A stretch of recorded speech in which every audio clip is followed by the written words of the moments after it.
everyone. I'm Linda Nickell, and welcome to the Happiness Hour. Tonight's guest is Brandon Black.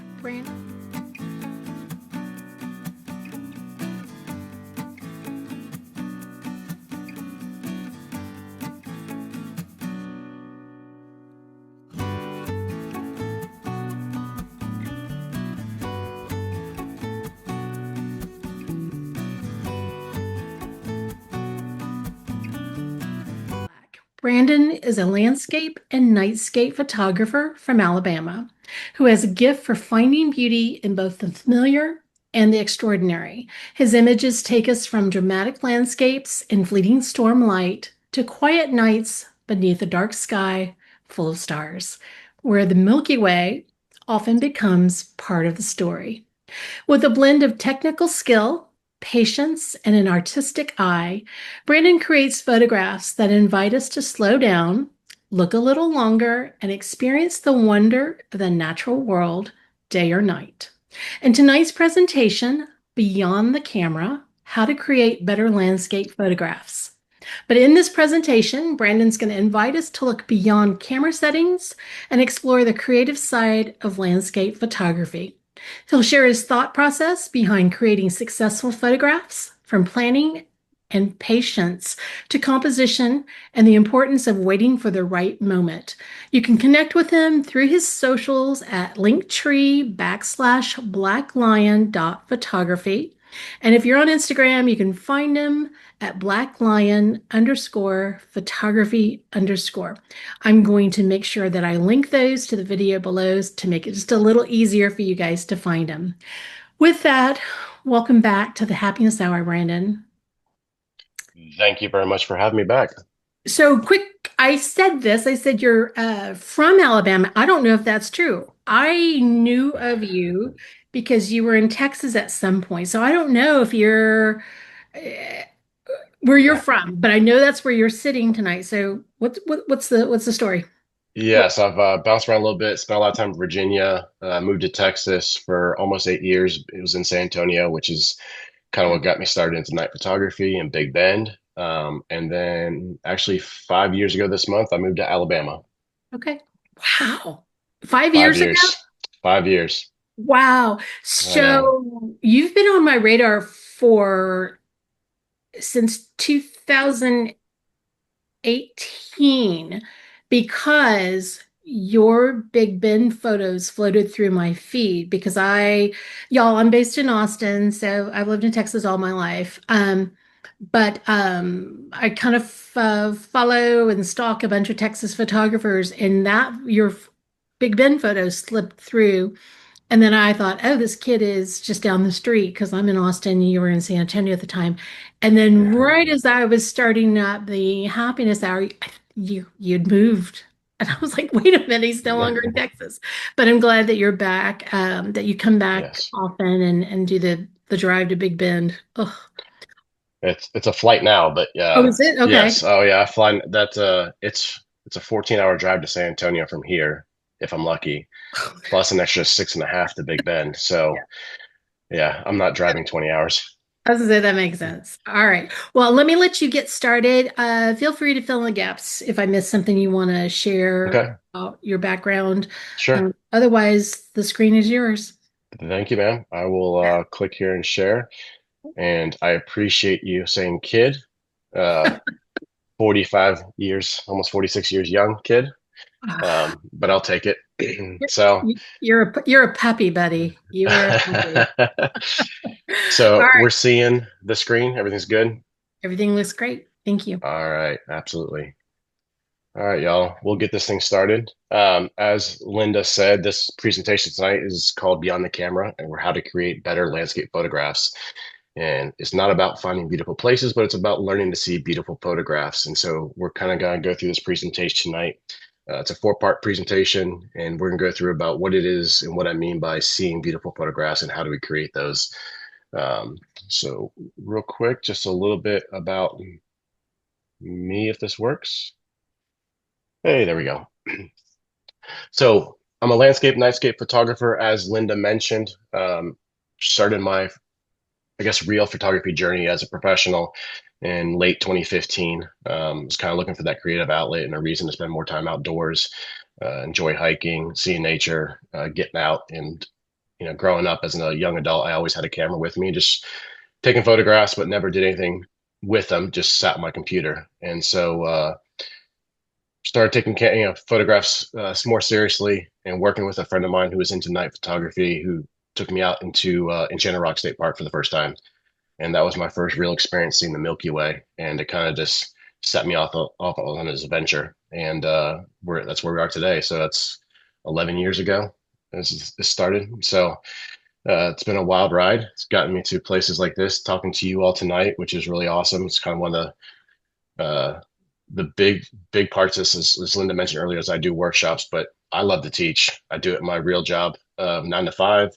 I've done it in a gym environment. I do it for photography. It's just something I'm truly passionate about. And so I always appreciate the opportunity to come out and speak to anybody who wants to listen. So thank you. Um, so over the years, interests evolved more into the landscape, and in particular nightscape photography. And it just combines everything I love about the night sky, hiking, travel, uh, just an excuse to bring my camera with me wherever I go. So um, today, like I said, I enjoy sharing those experiences through prints. Obviously, as Linda mentioned, I have a website, but I also teach workshops, and I do presentations such as this. So I often get asked what are my favorite locations to photograph, and of late, Colorado is at the top of that list. I've been fortunate to be out there a few times over the last couple of years, doing summer wildflowers, Milky Way, and then also getting out there for fall colors, which is out of this world. And I highly recommend, um, not just because I go out there and teach them, but just go out there and check it out for yourself, because it's totally worth it. But obviously, Big Bend, hands down, my favorite night sky park to photograph for the Milky Way, and then Switzerland. So I am fortunate in that my wife's family, or has some family in Switzerland, so we go back about once a year, and I get a chance to explore quite often. So that's kind of nice. Um, Favorite subjects to shoot, obviously Milky Way, as Linda knows, waterfalls, mountains. You get me out there, and I'm a happy camper. So, and again, I'm based out of Huntsville, Alabama. So I like to start with this quote. It's from Ansel Adams, or at least it's been attributed to him, but you don't take a photograph, you make a photograph. And at the back end of this presentation, this will all make a lot more sense, I think, and we'll revisit it. But I always thought, as I was putting this presentation together, I came across this quote, and I thought it was appropriate for the presentation. So just wanted to start off with that. So like I said, this is going to be a 4-part presentation. Part one we're going to jump into now is learning to see the landscape.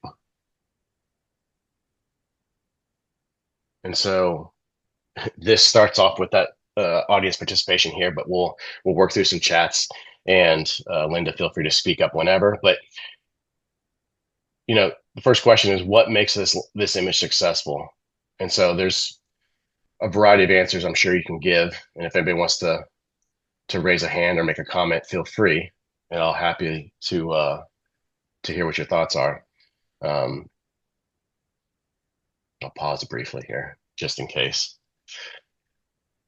There's a bunch of slow typists in the room. It's all good. I want to give people a chance to interact with this if they want to. So, Rufus. Nancy? Nancy, did you want to say something? All right, let me just mute her. I'm reading this as great detail of the Milky Way, nice foreground, draws you into the scene, leading lines of the Milky Way. Milky Way is banging. Thank you, Todd. Nice composition.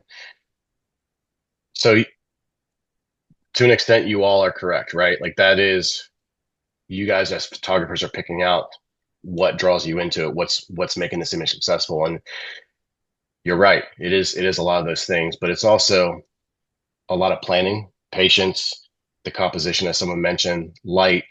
How do we utilize dead zones within the image? How do we balance out an image? And, how do we use light to tell that story?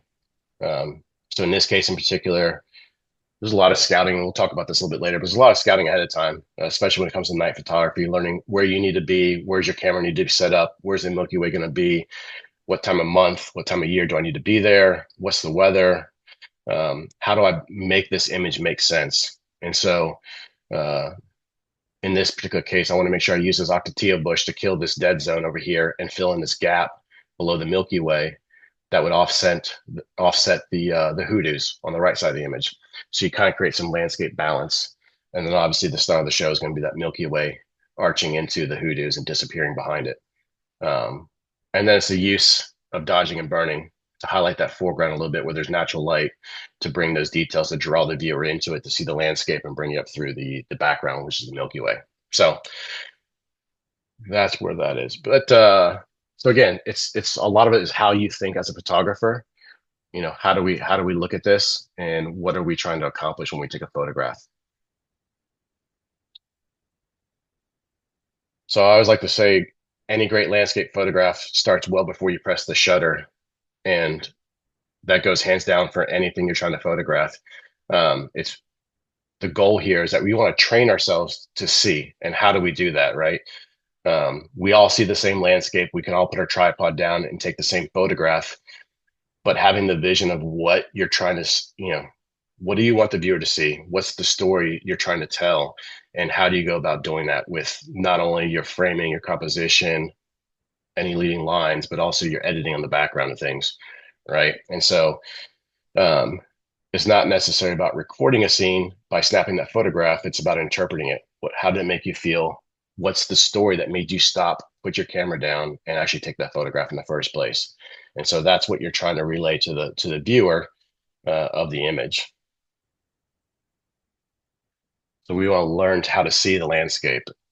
And there's going to be 4 questions that we're going to ask ourselves to try to accomplish this. First being is what's my subject, right? In the case of the previous image, you'd probably say it's the Matterhorn. In that case, yes, you'd be right. That is the subject. But what's the story I'm trying to to tell with that image? And it's the grandness of the Matterhorn. So zooming in and capturing that grandness, getting the layers of the mountains, showing the scale of items that are on the hillside helps you sell that story and talk about what the subject is. Um, we also want to ask what's distracting. So a lot of times, especially with a younger photographer who's new, is you're so eager and we're so quick to plop our tripod down and take a photograph that we kind of don't assess the scene and see what's on the peripheral of my image. Is there anything distracting? Are there logs sticking in place, or is there a branch sticking out here that I'm not accounting for? Or where am I standing in relation to the next question, which is where's the light? Is it behind me? Is it coming directly in front of me? Is there side light? Is there rim light? And I go back to this, what's the story? I mean, to me, that's the heart of everything is the story will kind of dictate what your subject is and how you want to utilize the light to compose this image. So um, I like to reference these 4 questions when we're talking about things, right? Um, so in this case here, this is kind of one of my questions. Where's your eye go first when you look at this? This is a raw image, straight out of camera. Nothing's been done to it. Um, but what's the first thing you go to? Is there any one particular thing that draws your eye in over something else? That bright spot at the top is what Todd says. Michelle's Mm-hmm. following him with that. Oops. So that's pretty consistent. Yeah. Uh, oh, wait a minute. Oh, did we lose the? Yeah. No, I Sorry. was gonna say Jan said that what'd she say? Let's see. Lower waterfall is what Jan was drawn to. Mm-hmm. Carolyn's like that middle top and bottom, the light of the waterfall. So Yeah. Okay. No, and that's the thing. Like as you guys are pointing out, your eye is going in a variety of different places. There's no one item that seems to be the consensus pick here. Um, we can see that there's a little bit of dapple light coming in from the top. One question is, do we need a crop? Do we need to shift the balance of the photo with this crop? Obviously, the waterfall is our subject, but is there a way to frame this and edit the photo so that I think I've lost? Oh, there we go. So this is my final edit for this image. So you can see I've cropped a little bit. If you go back to the previous image, I pulled up from the bottom a little bit. That dead space I wasn't happy with. I want to make this bottom waterfall finish right there and be the primary thing you look at first, and then follow that flow of water up through the image. And then I want to take that dappled light that was coming in from the top and accentuate it and actually make it more of a prominent feature. And so by dodging, highlighting the important parts of the scene that you want to highlight, burning your edges, maybe a little bit of vignetting, accentuating and learning how to edit to bring out the dappled light to make it more of a feature as if light's filtering down in there. Because on this particular morning, it was. But obviously, in a raw image, it's very flat, so you're not going to see all the details of that. But there's a lot of rich color in the foreground, the trees. The fall colors weren't peak quite yet down in this little ravine, but they're getting that way. And so using light to make those items stand out to you, adding a little bit of contrast, right? So you're creating visual emphasis. And so you can take a flat image that you see here and turn it to something that's more visually appealing and is actually going to draw the viewer in. And I don't know about you, but now I go to this very front, cascading waterfall and I follow it back because I almost envision I'm walking through this scene, going back to the back waterfall to see what it looks like.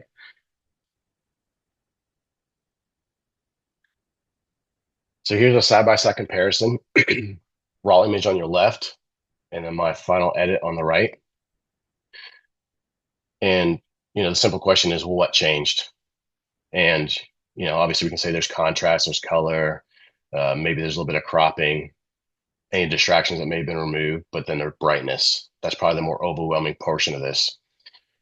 That flat image on your left-hand side you're looking at there, you know, there's no real star of the show.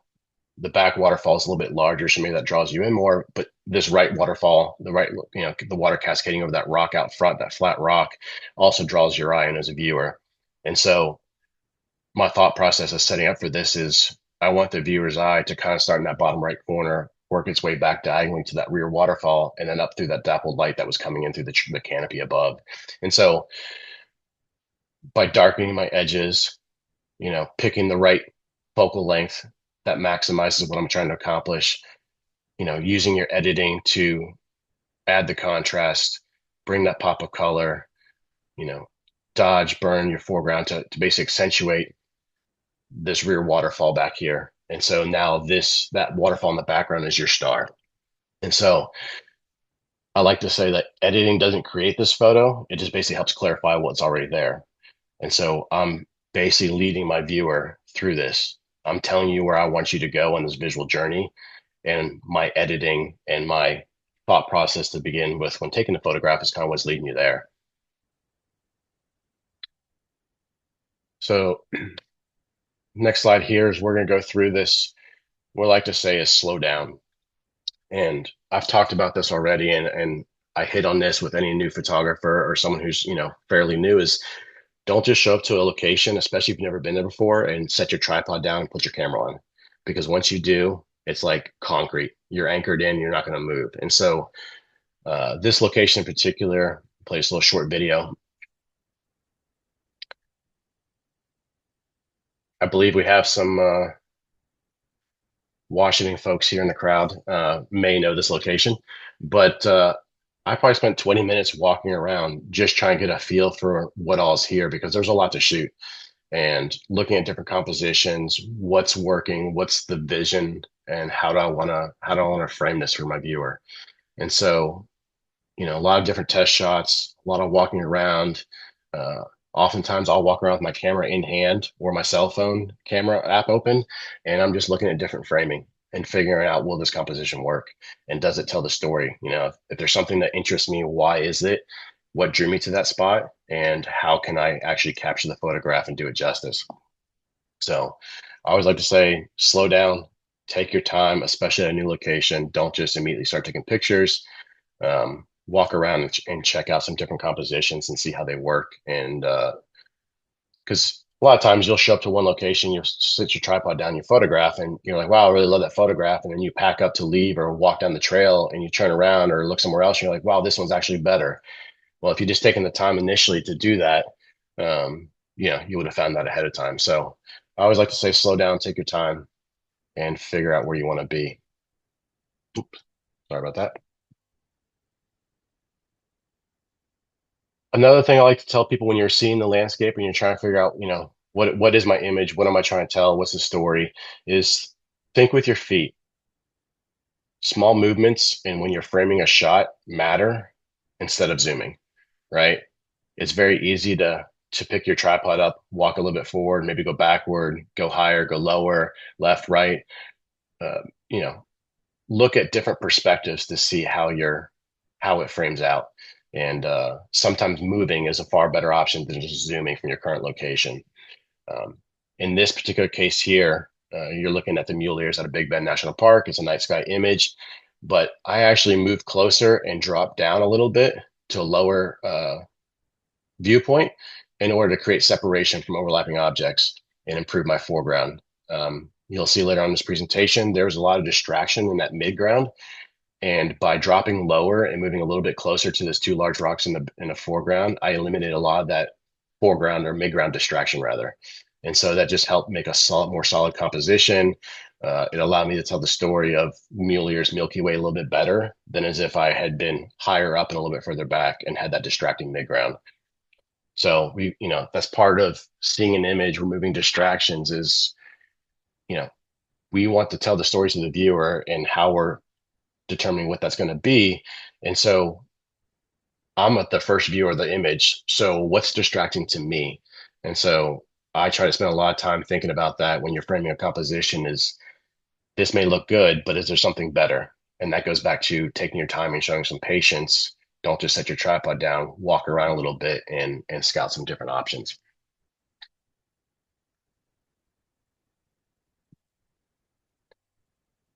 So this may surprise people, but I always encourage that we don't always shoot everything wide, right? Wide is great. It shows context. It tells a larger story. That image on the left from American Basin out in Colorado, you see this little cascade, you see wildflowers, you see this big, great basin, the mountains in the background, a beautiful sunset, right? That tells a big, great story. But this image on the right, which we showed earlier from Zermatt in the Matterhorn, we have the compression. So you get a bigger sense of scale, a bigger sense of grandeur. You're seeing layers from the different mountains. They're crisscrossing across the scene here. Um, so that telephoto lens can sometimes help tell a little bit better of a story than just a wide angle photograph. Because from this particular location for the Matterhorn on the right, where I was, if I'd taken a wide angle photograph, it just wouldn't do it justice. You'd have a small mountain on the one side, there'd be a lot of distracting layers on the left with this town and nothing that really adds to the image. So by breaking out my 100 to 400 and shooting this at a more compressed focal length, it creates a much better story. So I highly encourage don't always shoot everything wide. Think about zooming in every now and then and trying some compressed shots. And then this one's another simple little thing is learn to see the extraordinary in the ordinary. Not every great landscape is a grand landscape. Sometimes it's a little abstract things that we just don't pay attention to that sometimes make a great shot. Um, in this particular case, this came out of Glacier National Park. This is Lake McDonald, if you're familiar with it. But I was happened to be there on a 5-day trip when most of my 5 days was consumed by wildfire smoke. And so there wasn't a lot of grand landscape to photograph. And so one day I happened to be standing in, there's a little bit of light trying to poke through and push through. And I happened to be standing in Lake McDonald along the shoreline there and just looked down and saw this bright blue rock. And so I set up my tripod, pointed the camera straight down through the bottom of the tripod and captured this image through the water, probably about a foot and a half worth of water. Um, so you just never know. It's a good example of sometimes you just have to stop and look down and see something a little bit different. Look for those textures, those patterns, repetition, something that maybe is abstract, but still is landscape. Maybe it's intimate, such as this. But look beyond the extraordinary, and sometimes you'll find something that's pretty cool.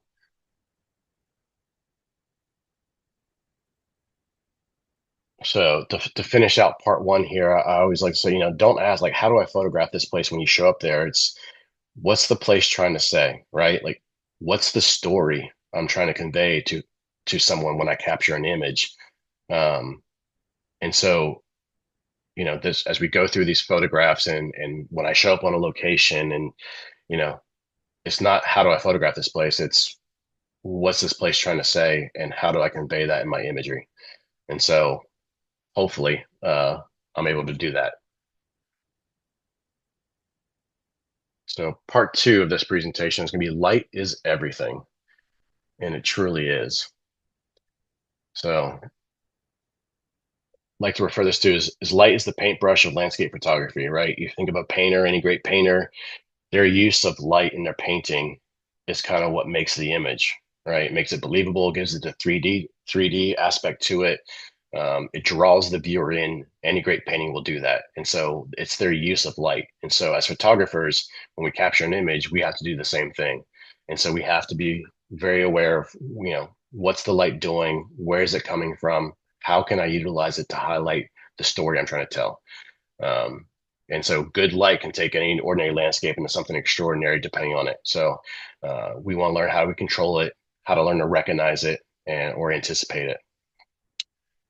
So it naturally leads you to, well, what does good light look like? And so not all light is created equal. Okay. We have to be conscious of what's the direction, where's the sun? Is it behind? Is it in front? Is it to the side? Are we looking at soft light? Is it harsh? Is it diffused? Um, if we're shooting waterfalls, diffused light, soft light is a great thing. Cloudy day is a fantastic thing for a waterfall. Bright, harsh light directly overhead, not so much, right? Timing, are we shooting a location as we're planning this? Are we looking at a morning? Is it an evening? Is it blue hour? Are we going after a storm? Um, and then for the location, are we looking at, is it warm light? Is it cool light? Is it neutral? Again, I go back to my waterfall example, and neutral, diffused, soft light is a great thing to shoot waterfalls with. So just things to think about as we're looking at the light. We want to know the direction, what's the quality of the light, the timing of the day that we're shooting, and then what's the color that's being added to it. And so here's just some examples from some of my images. We got backlight, we got a little bit of rim lighting, some side light. Side light's great, creates a little bit of texture. You get that nice glow that comes in from the side of your image, as you can see here from this image out of Maui. Um, the rim light is a good one too. Good as a little bit of depth, get a little contrast from it. That little atmosphere at the top there can kind of create a little bit of drama. So it's always nice for waterfalls as well, not just the soft diffuse light. And then the backlighting can also be like a little bit of a glow to the image. So when I'm shooting, in this case, the sunflower field, that glow that's coming off the back is adding that nice little bit of color to the backsides of the petals. And because they're so thin, it shines through. And so I'm able to accentuate that in my image. And so you immediately draw the viewer's eye into those front two sunflowers. So, as you go out there, being conscious, where's my light coming from? How best can I use it for the scene that I'm shooting? And, how does it affect the story that I'm trying to tell? So, we want to ask ourselves what makes each image work, right? Um, and again, if we have people who want to participate with this, feel free. But this image on the top left over here is just waterfall out of a North Alabama area that I hike at sometimes. And just so happened I had a rainy day. There was that soft diffused light that was coming in through the canyon walls. There's a mist in the air. And so it really just created that nice, rich atmosphere with those nice blue waters that we get in January and February around here. And so, yeah, the color, the bright, let me see. Can I sneak in a question from Dory? Absolutely. Her question is, can lack of light or full midday sun ever be compensated for in post-processing? Lack of light, if you're really being artistic with it and you want to do something different with it, there are ways within editing to kind of budget a little bit. I try not to. I really don't like doing that personally. I don't like changing my skies or my light. I like taking what's there and I'll accentuate what was there, but I won't add things that were not. Um, Now, this is art, and art is in the eye of the beholder, and us as the photographers, it's up to us how we want to do that. Um, I just know me personally, if the light isn't there, If it wasn't a great day to shoot, it just wasn't a great day to shoot, and I'll take my lumps and keep on going.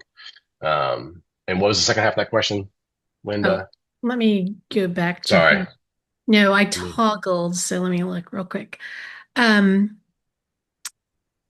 she says lack of light or full midday sun. Can it ever mhm. be compensated for in post processing? Can you fix Yeah, it? yeah. Like I said, if you had an alternate sky, alternate lighting situation, you can start blending some layers and adding in light that maybe wasn't there. But again, that's a creative thing. And for me personally, it starts to skew the line of actual art or actual photographs versus digital art. And Okay. so I prefer to stay on the actual photograph side of the house. Um, but I know there are other photographers out there who prefer to have a little bit more digital art involved in it and will fix things. Um, I've been fortunate. A lot of my travels, I'm in one at a location one time and one time only. And more often than not, I've lucked out with light, clouds, something that's allowed the image to work. And when it hasn't, it just hasn't, and I'll try and go back another time. So hopefully that answers that question. Um, and I Can I see, yeah, can I can I sneak in one from Fred? please, It's please. about waterfalls. He's curious, what speed do you prefer for photographing waterfalls? It's going to be your favorite answer. It depends.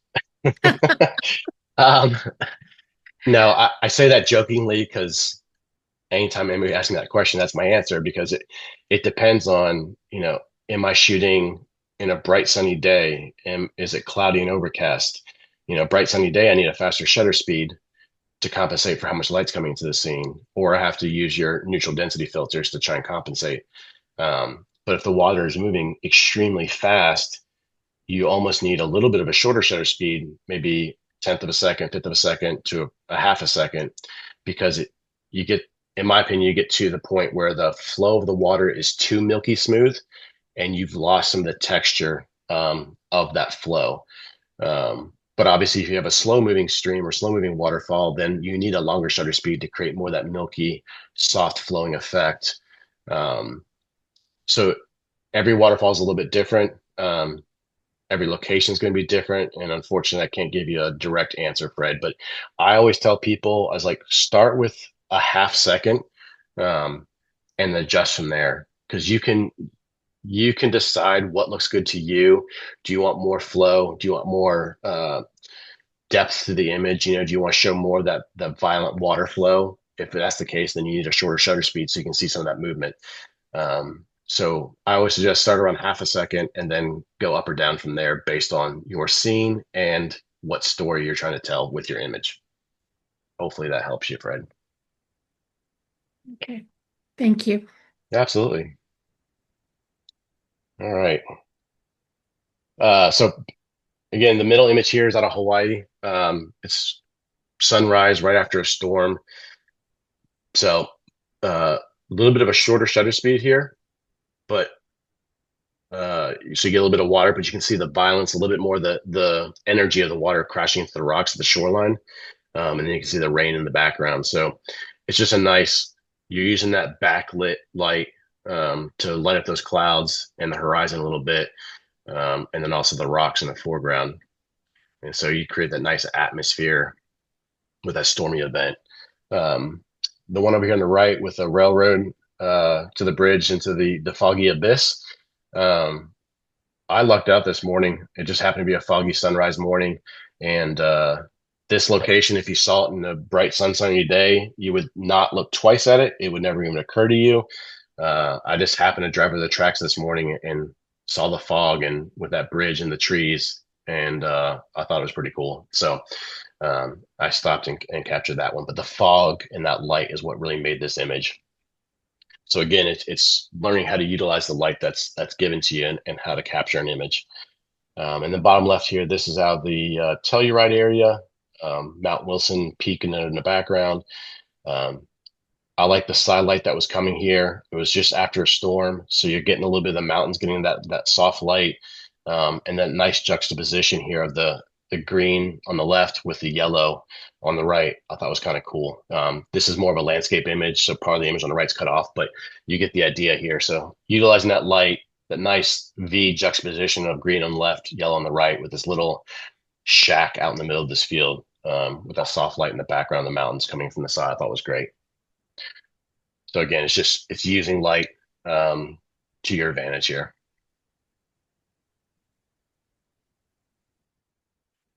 So color creates emotion, right? The raw file here is on top. My final edit is on the bottom. Um, Raw is not wrong. It's just unfinished. It comes out of camera flat. It doesn't have everything that we felt, everything that we saw in the image. It's waiting for us and for the edit to bring that back to life. And so we're basically restoring what we experienced, not exaggerating. And people often ask me, "Oh, the water's that blue?" In January and February, they are. Um, the right time of year. If you go in the summertime, like right now, it's brown as can be. It's ugly. It's not a great place to photograph. So knowing your locations, knowing when to take advantage of the opportunities to capture something like this is also part of that. That goes back to that planning and knowing your locations. And so uh, in this instance here, it's bringing all that vibrancy. We have the green moss on the rocks. You get the blue waters. It helps draw the viewer in and sell the story. So raw files are intentionally flat. They're designed to capture as much information as possible, but they're not a finished photograph. So we just have to remember that while we're doing this edit. Um, Cameras are great tools, but they don't see the way the human eye sees and what the human eye sees. So it's our job, as we're framing our images and then doing the edit and post processing, that we bring that back to life and actually show what it was like to be there in that moment.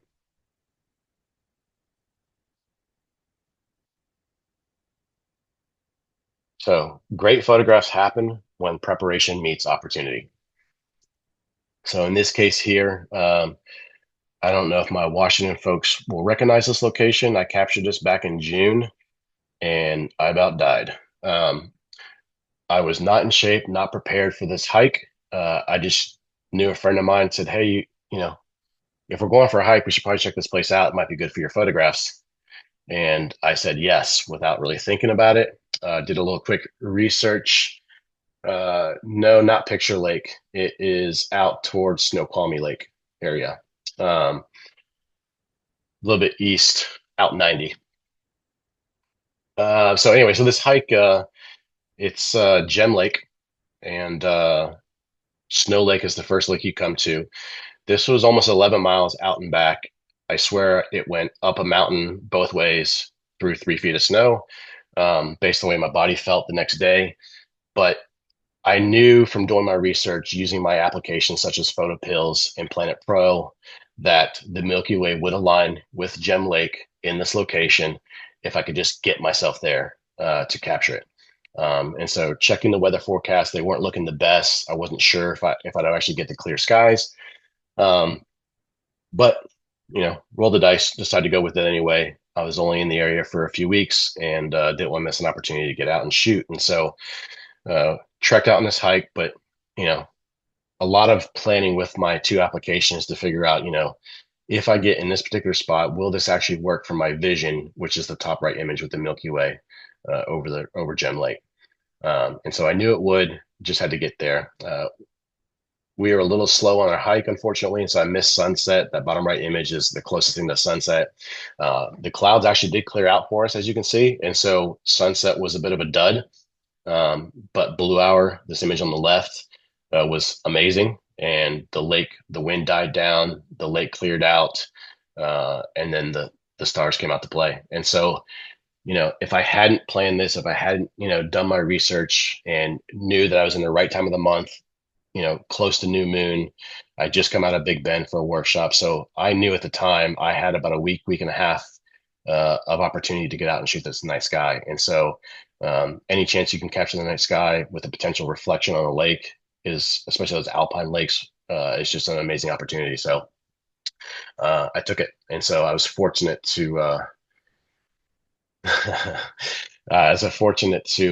to capture this one. So yes, Carolyn, this was not easy. I probably would not do this one again, not unless I'm in better shape. So But yeah, so this one actually worked out. Like I said, my end goal was I wanted the Milky Way over Gem Lake with the reflection, and I was very fortunate in that it actually happened. So um, sometimes a little bit of preparation and a little bit of throwing caution to the wind works quite well for you.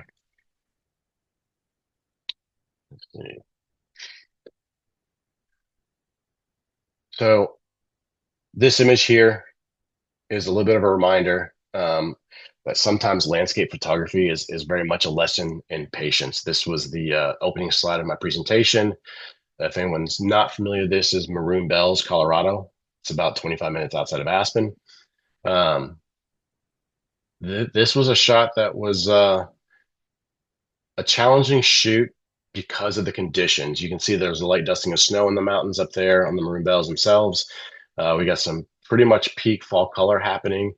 Um, but I stood there in pouring rain in about 40-degree weather for over 2 hours, waiting on sunrise and the hope that light would come through and light up the foreground for me and create the image I was going for. Up until this point, clouds have been covering most of the mountain.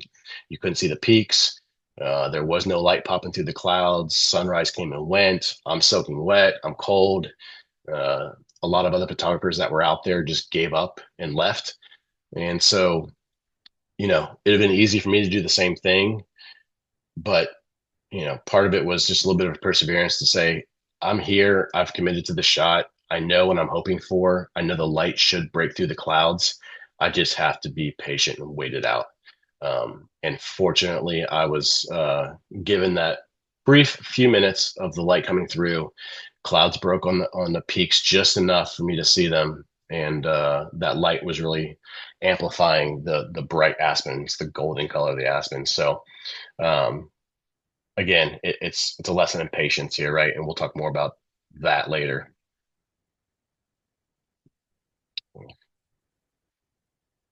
So a little light checklist before taking a picture, right? We want to ask ourselves, where's the light coming from?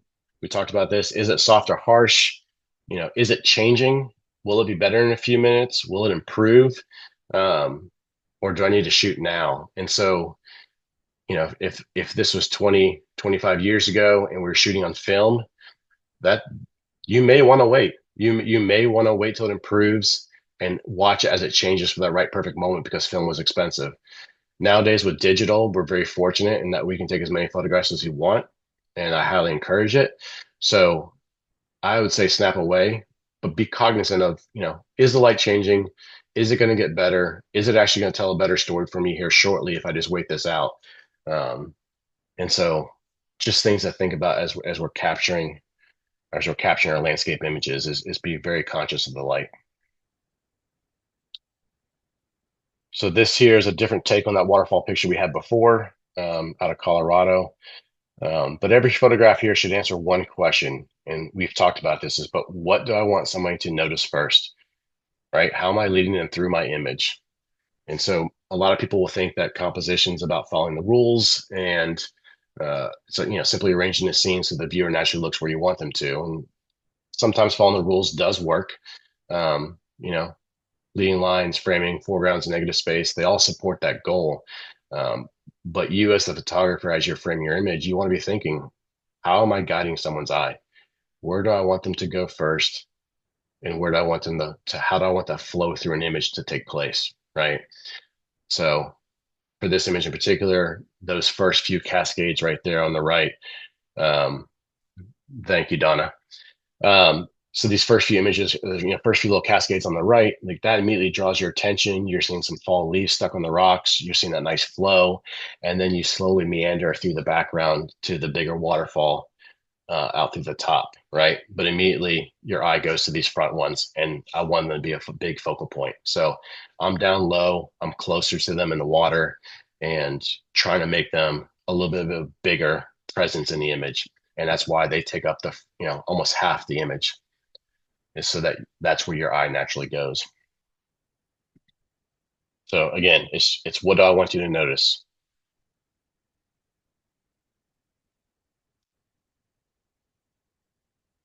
So this is the other thing I like to talk about is finding the anchor of your image, right? what's the one thing that you want the viewer to notice first that's going to draw them into your image and make them feel like they're there? It could be a mountain. In the previous image, it was a waterfall. It could be, in this case, these trees right here that were kind of standing out in the edge of the field by themselves. Um, to me, these two little trees that were just sitting here by themselves. I was driving by up in Glacier area, coming out from a sunrise shoot, and just happened to look to my right across this massive open field, and these two small trees were just standing there amongst these giants that were all behind them, and they were just a little bit out from the main forest by themselves and surviving. And it was just kind of a cool. The light was just kind of coming through a little bit, and so in this case, this is my anchor, right? But it could be anything you want it to be. It could be reflection, it could be the cabin. That was in a few pictures back, but you want an anchor in all your images, something that's going to draw that viewer in and make them stop, look at your image, go, wow, and then look further. It gives the image substance, right? All right. Part three, composition and guiding the eye. So I know we talked, there's probably a lot of composition talks, rule of thirds, leading lines, framing, symmetry, etc. I'm sure you've all heard it before. But I'm not going to talk about any of those things really. It's more about why composition works.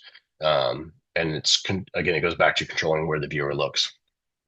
So I'm coming back to this image we saw earlier, and I mentioned to you that my initial composition was something like the image here on the left, right? This is a raw file.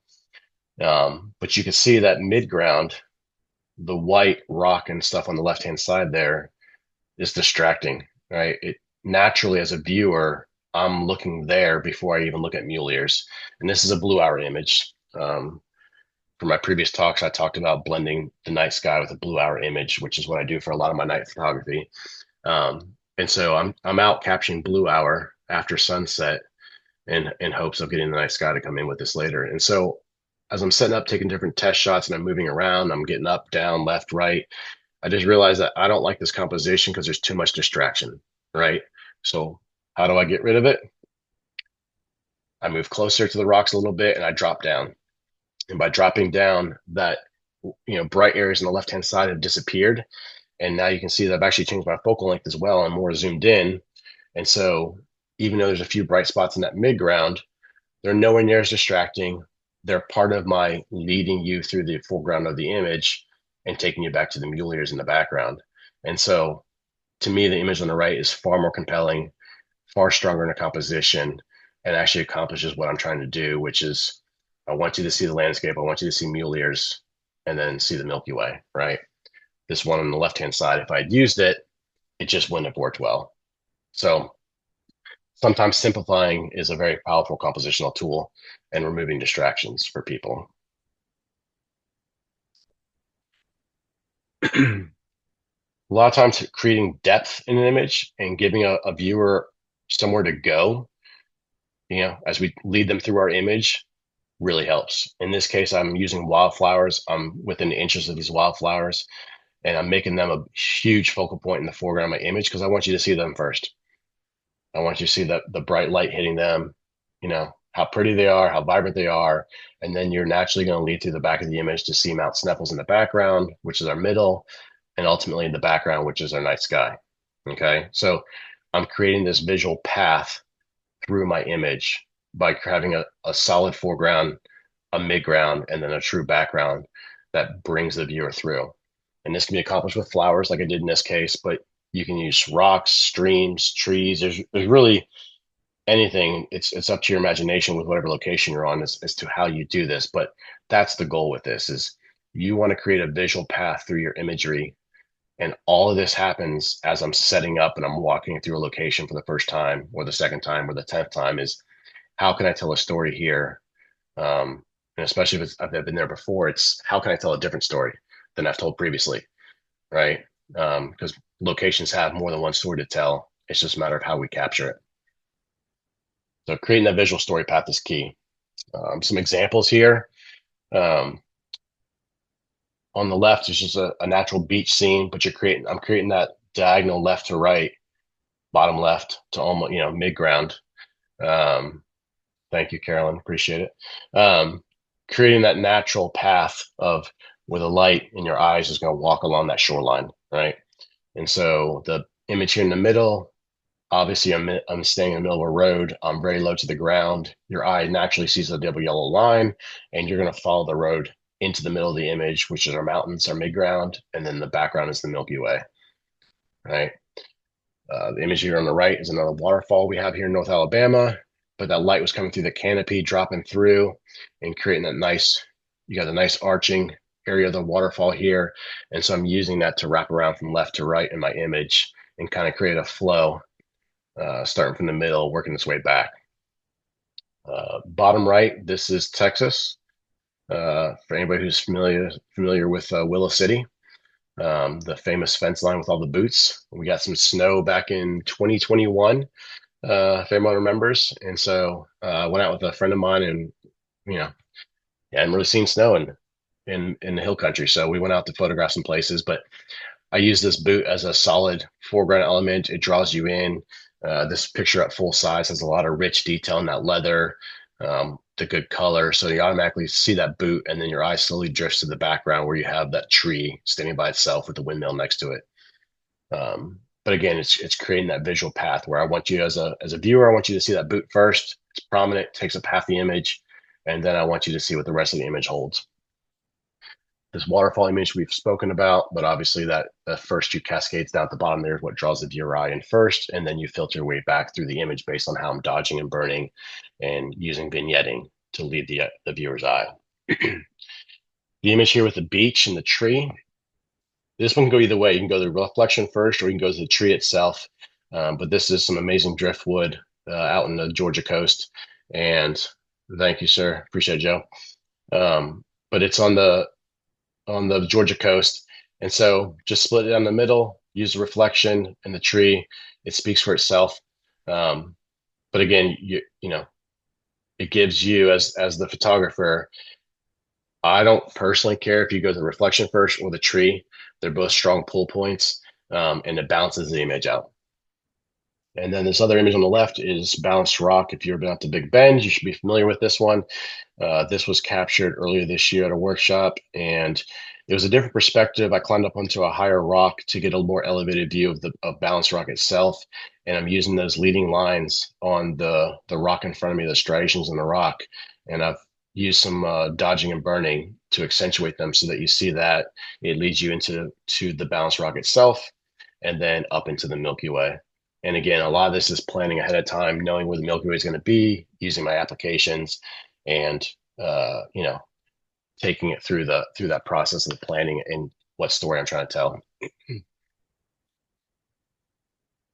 So balance and visual weight, right? When we look at the images here, we want to think about how we're going to balance this out visually.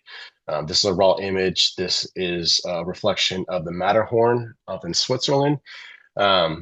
And so then the immediate question is, does this image feel balanced to you? You know, your eye naturally is going to jump to the mountains first because they're large, it's bright, it's the Matterhorn. So we have that drawing us in. We also have this reflection as a focal point potentially. And maybe these foreground grasses will grab our attention.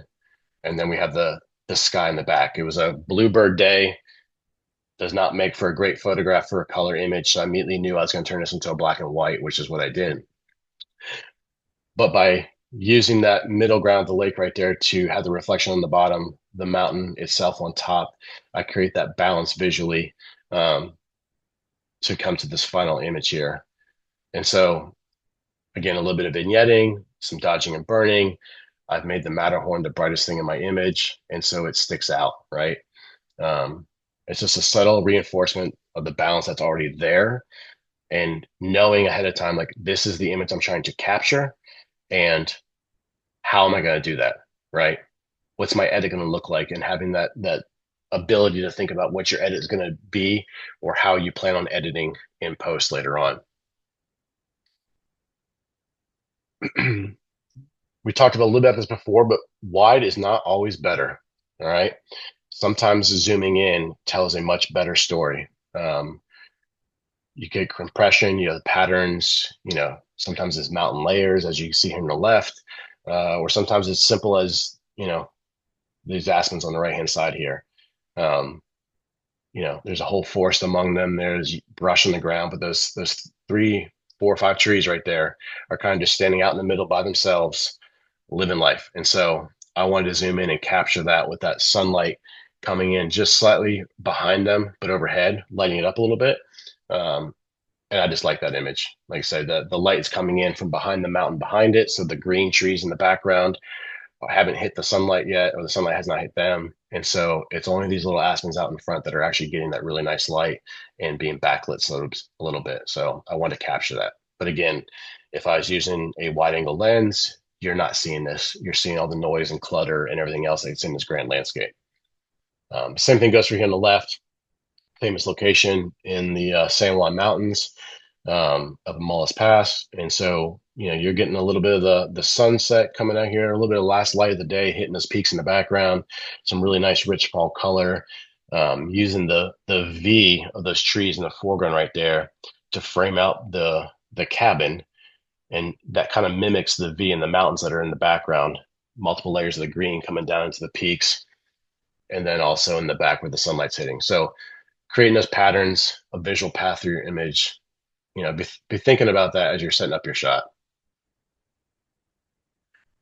Simplicity creates impact. You know, I think we all have a tendency when we first start photographing that we want to fit as much as possible of our landscape into our frame. There's so many cool things we want to see and show people that we cram it all in. And sometimes keeping it simple and actually eliminating some items makes for a much more compelling composition and a much more visually appealing image for a viewer. And so in this case, I was actually walking back to the trail, that previous black and white image of the Matterhorn reflected, and just happened to turn around and see this old stone church sitting there with the Matterhorn looming large behind it, and was just kind of struck, I guess, by the history of it and how lonely it must be up here because there's really no infrastructure way back in the day. And so, like, it was just, to me, it was a kind of a cool thing that these two have been standing here, through the test of time, and are still going strong. So I wanted to capture that image. And again, Bluebird Day, so I knew this was gonna be a black and white image. It's just a much more compelling image that way. So sometimes being simple, having simplicity is a much better thing than adding everything into the image. So I come back to this image here, um, and say, what would you do if this was you in this location? This is what you're looking at. You know, are there things that are distracting to you? Do you like this focal length? This is at 24 millimeters. What's the primary subject? Where does your eye go? Would you crop it? How would you crop it?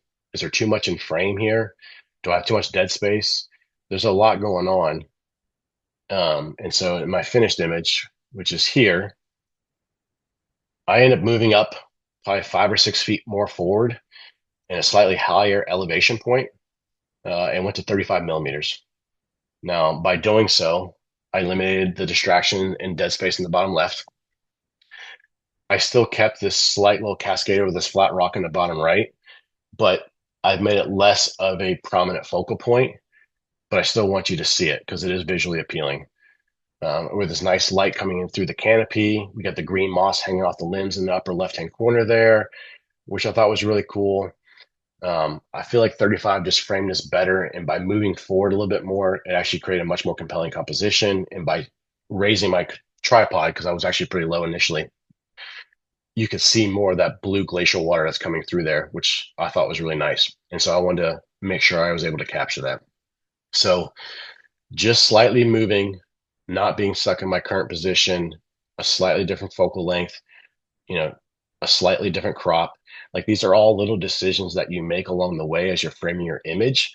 Um, that all happened well before I even press the shutter button or take an image in the Lightroom to start my editing process. So, you know, be cognizant as you're out there that you're thinking about all these little things.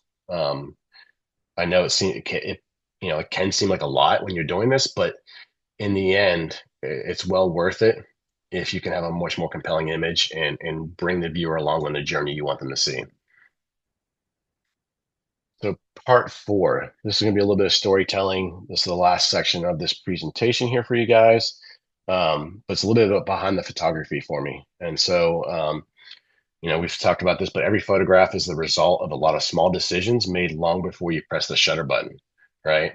Um, so instead of talking about techniques, I'm going to take you kind of behind the scenes of some of my favorite images and talk to you about lessons I may have learned along the way, what I did, why I took the image, and just kind of go through that a little bit.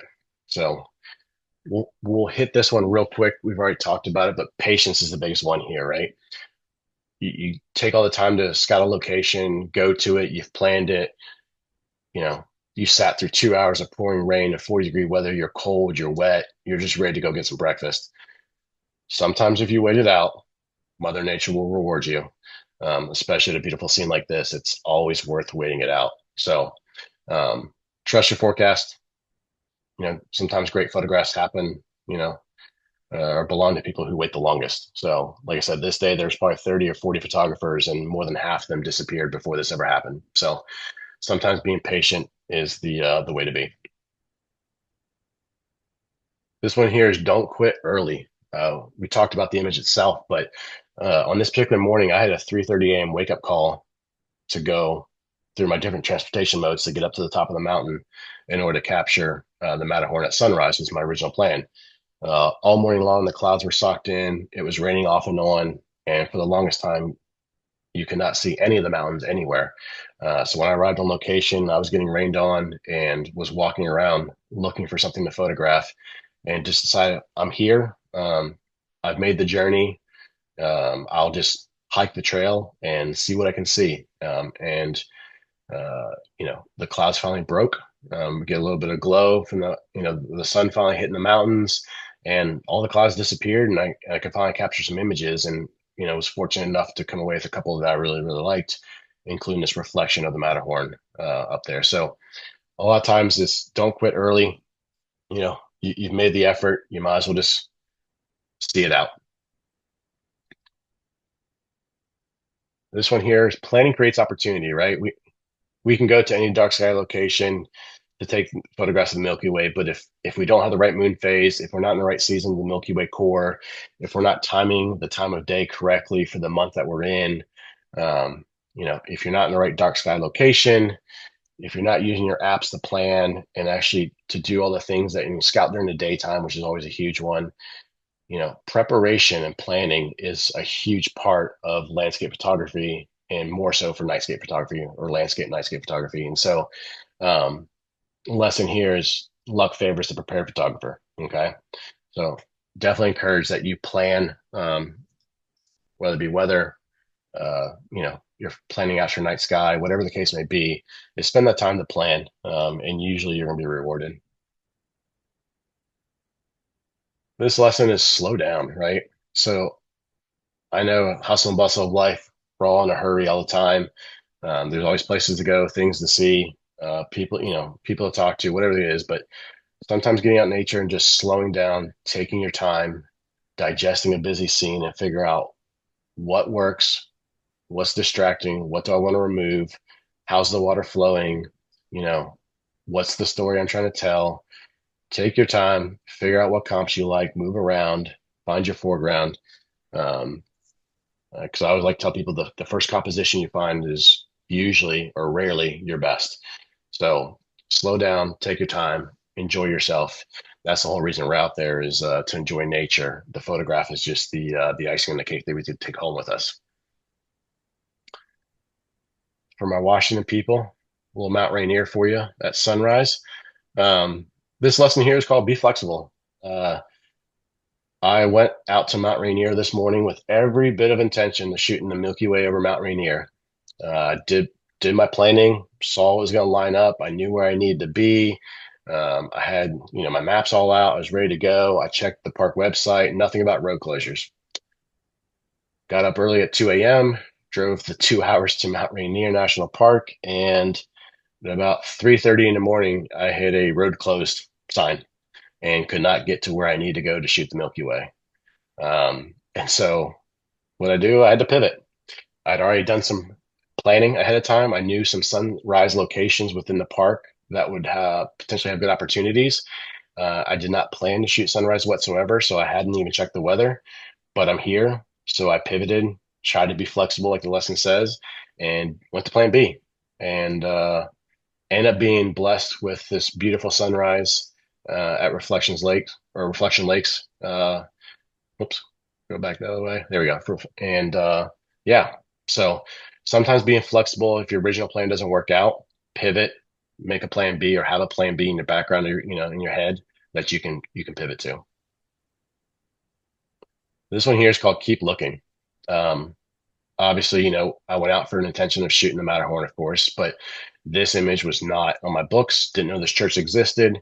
I was just trying to hustle back and catch the train down, back down the mountain to catch up with family for the day. And so I wasn't even thinking about this. I just happened to do one last turnaround before I reached the train station and saw this church and had to stop, pull my camera back out, frame up the composition and snap a few shots before rushing for the train. So sometimes, just keep looking. Look behind you, wherever it may be.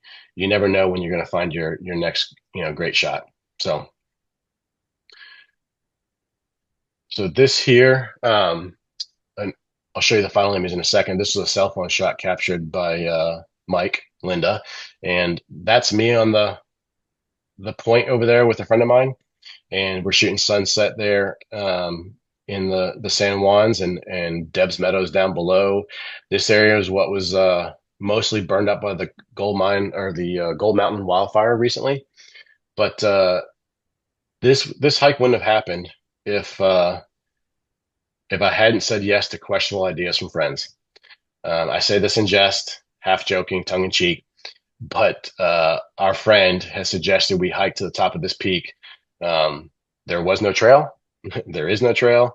It was literally bushwhacking through aspens at a pretty steep angle, just trying to make a way to where this location was. And we said yes. We regretted it the whole way up there, but as soon as we got to the top, we're happy we said yes. So sometimes saying yes to questionable ideas from friends actually works out for you. But this was a nice sunset that day. So wrapping up here, great landscape photography, right? Overarching messages here is we have to see our composition, right? We need to know what the light is, where it's coming from, what it's doing. What is our composition? What's the story that we're telling, that we're trying to tell, and want our viewer to see, right? Have we planned for this? Are we conscious of how the light's changing, where it's coming from, where we're going to set up to take the shot?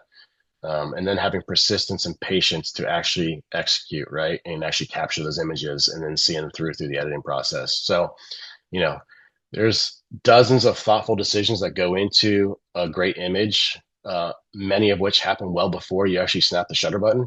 But even during the process of capturing images, there's a lot of decisions that you as a photographer make to actually create a compelling image. So with that, we'll finish with you don't take a photograph, you make a photograph. So I hope that the presentation kind of walks you through the ways I like to go about making a photograph. And with that, I will happily take any questions that you may have. My contact information is there, email, website, Facebook, Instagram. So yeah, All the good stuff. all the good Um, stuff. I'm going to give people a second to throw in Yes. questions if they have it. And let me just say, while it's recorded, that I am so jealous of your Matterhorn photos because I'm not a hiker. Anybody that knows me knows that I'm not a hiker, but the Matterhorn made me a hiker for a day. And know, I ventured out on my own, which, shouldn't do that, but I did. And at one point, a helicopter was going above me, and I thought, are they looking for me? Because it was a valid question. But gosh, you're making me rethinking about another visit because those were some absolutely stunning black Thank and you. white photos. Why didn't I think of that? Because I had a bluebird. Is that what we Yeah. call it? The bluebird blue skies, and it was magical, and I was glad I had the opportunity. But every time you showed the first photo you showed, it was like, oh my God. And then you kept throwing them in there. So a little unfair, but Well, Really wonderful the presentation. the hikes I did for the Matterhorn was an easy hike. It's you just take the train ride, then the gondola, and another train, and as Mhm. long as you're not afraid of heights, getting there Nope. is the easy part. Yeah, Yeah, well, that, easy-ish. well, I think I was on the wrong trail. Let's just start with that. But it's one of my favorite memories of Switzerland. So, all right, I've got some questions for you. We do. Kathy, I right see. off the bat, is wanting to know, do you add color to the Milky Way? Yes, not in the sense that you're thinking. So, um, a lot of my image, so like obviously the human eye, we see black and white when we're looking at the Milky Way, and our camera, because of its sensor, its dynamic range, has the ability to capture a lot more color.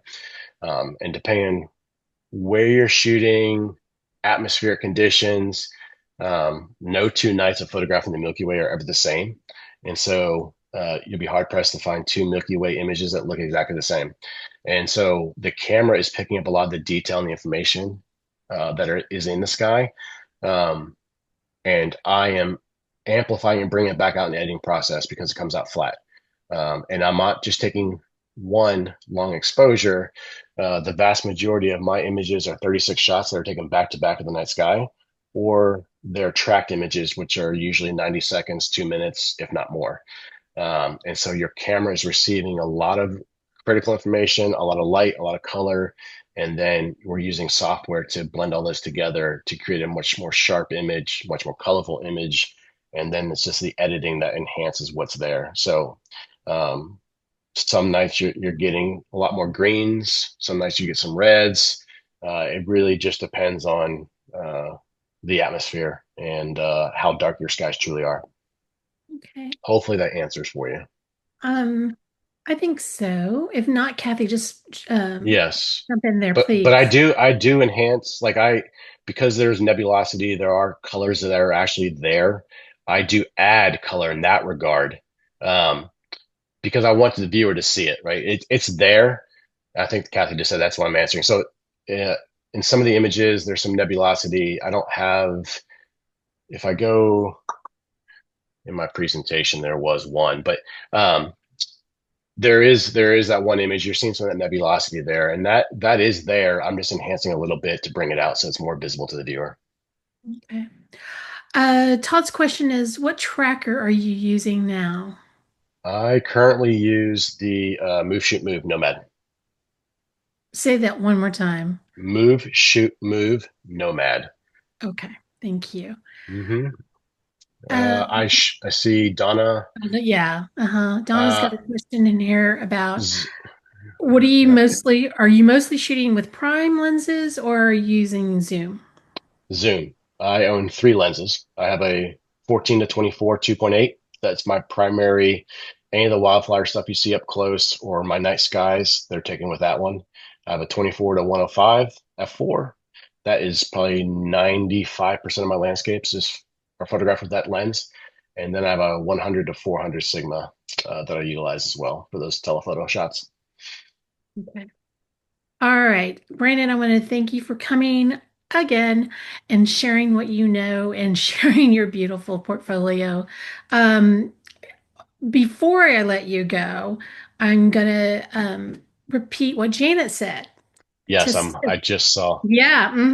So Uh, for the YouTube viewers, yes. Janet's question is or statement is, I don't see any information on your website about workshops. Do you have a couple of them you want to talk about real quick? You want Yes, I'm actually to? post. So to Janet's question, I'm sending you something right now out to the group. Okay. I'll be updating my website soon. We're in Thank the process of finalizing dates for next year. But I just sent you the Colorado workshop that we have going on this year with Mike Simmons and myself. So that link was just dropped in the chat, and I can get that to Linda as well. But no, I'm in the process of revamping the website. For the coming year. Okay. That But gets feel you free out to reach there. out. Yeah, no, feel free to reach out to me. I'm happy to answer any questions about workshops. And yeah, Okay. Well, thanks for doing that. And y'all, he referenced Mike a couple of times in his presentation. He's referring to Mike is it good? Does he go by Mike? Mike He Simmons? does. Mike How I would, Simmons. yeah. And he goes by, what is it? Distant Light. Distant light photos Right. And on IG. yeah, so he is somebody that I actually met in person in March. And Brandon, I didn't have to twist his arm at all. He was like, I'd love to come do a presentation. Yeah. So, just so you guys know, he will be on the program, barring any scheduling issues, in January. So, watch for the schedule for that. I know it's a little ways off, but that's the earliest I could get him on the schedule. Um, because the schedule's really full. But I'm Yes. happy to have him. And I have an idea of what I'm going to ask you to do next, Oh Brandon. boy. Don't you take All notes? right. Don't say no. Just don't say no. Don't be the first guy that says no to me, okay? Okay. Okay. Giving that to you right there. No pressure. All right. Well, thanks again, Brandon. All right, next week, please join us when Todd Council shares his presentation. There's no place like home, looking for your heart's content through macro photography in your own backyard. Um, Todd, could you have made that a little bit longer for me? Todd's in the room, so I'm going to harass him just a pinch. But all right, you guys have a good night, and I'll see you next week.